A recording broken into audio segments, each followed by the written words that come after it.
Macam mana caranya untuk kita beli instrumen pelaburan ETF melalui platform Utrade?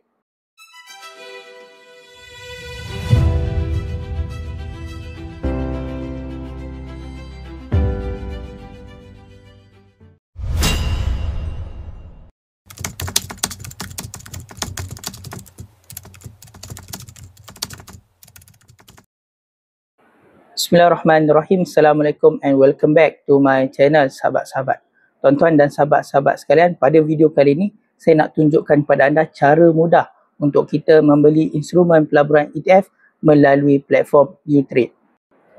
First thing first, sebelum anda nak membuat pembelian ETF, anda kena ada akaun CDS dan juga trading account. Pada yang belum lagi ada akaun CDS dan trading account, anda boleh hubungi saya dan saya merupakan individu yang berlesen yang boleh bantu anda membuka akaun trading anda bagaimana untuk membuat pembelian dan penjualan di dalam pelaburan Bursa Malaysia. Inilah paparan utama yang anda akan nampak di dalam akaun ni yang kita panggil sebagai dashboard. Jadi anda boleh tengok kat situ mana saham Bursa Malaysia tengah meningkat naik sebanyak 5.93 mata, dan di bawahnya iaitu market performance, iaitu sektor-sektor yang tengah meningkat naik dan sektor-sektor yang tengah menurun. Kalau anda tengok warna hijau adalah meningkat naik dan yang merah itu adalah sektor-sektor yang sedang membuat penurunan. So sekarang kita nak beli satu ETF, yang mana ini bukanlah satu cadangan pembelian dan penjualan. So ini saya nak tunjukkan cara bagaimana untuk kita membuat pembelian ETF. So anda pergi di hujung belah kanan, anda masukkan nama ETF tersebut ataupun stock code-nya. Anda klik. Ini adalah detail secara ringkas tentang ETF yang kita nak membuat pembelian. So ETF ni adalah berharga 71.9 sen. Dan kalau anda tengok ada tanda hijau itu, yang bulan sabit warna hijau itu adalah menunjukkan ETF ini adalah syariah. Dia punya volatility-nya tak macam saham. Kalau tengok daily punya time frame ni pun tak naik tinggi, kan? Kalau anda tengok saham pula, saham ni dia naik tinggi turun pun boleh jatuh sangat jauh.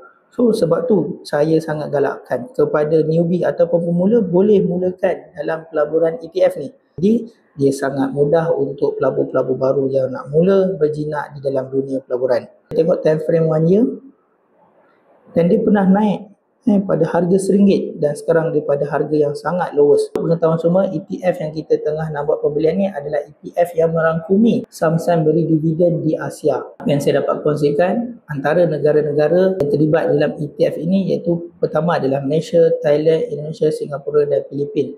Top 10 saham yang ada di dalam ETF ini adalah yang pertama Telkom Indonesia, seterusnya ada Petronas Gas, saham berkaitan Thailand iaitu Bangkok Dusit Medical, dan kita ada Manila Electric dan IOI Corporation, Petronas Chemical dan lain-lain. Sektor allocation untuk fund ni lebih kepada utilities iaitu 18%.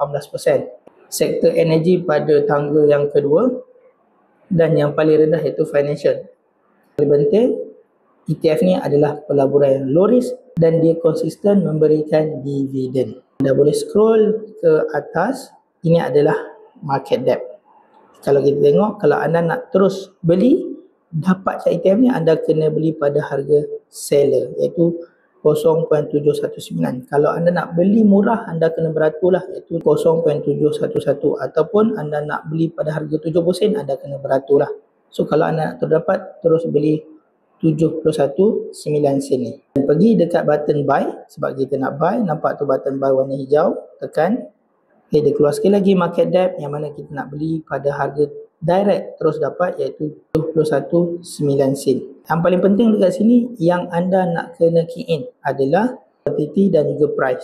Harga untuk ETF ini iaitu 71.9 sen. So syaratnya kita kena beli 100 unit. Bermaksud kita bermodalkan RM71.90 lah. Quantity ni kita kena masukkan nilai lot sebab dia dah timeskan dengan 100. So kita nak beli satu lot dan price kita nak beli 71.9 sen. Dua benda ni saja yang anda kena masukkan, yang lain anda jangan usik dan terus tekan send. Dia akan review dulu, ada nama anda. So sekarang ni kita beli dengan modal RM71.90 iaitu sebanyak 100 unit. So tekan proceed. Bila dah berlaku macam ni, anda kena pergi dekat order status. Order status ni nak tunjukkan sama ada anda berjaya beli ataupun anda masih queue ataupun anda punya pembelian ni tidak berjaya. So kena pergi dekat order status. Kat sini anda boleh tengok order status dia menunjukkan B tu adalah buy, warna hijau tu masuk buy. Kalau kita sell, dia akan jadi S lagi tu dan berwarna merah. Dan sekarang kita match. Match maksud kita dah berjaya beli ETF ini. Sangat mudah dengan menggunakan platform yang regulated, yang sah di sisi Undang-Undang Malaysia dan paling penting ia adalah syariah. Jadi kepada yang belum lagi ada akaun CDS dan trading account, boleh hubungi saya. Jadi semoga video ini bermanfaat untuk anda sekeluarga. Kita jumpa pada video akan datang.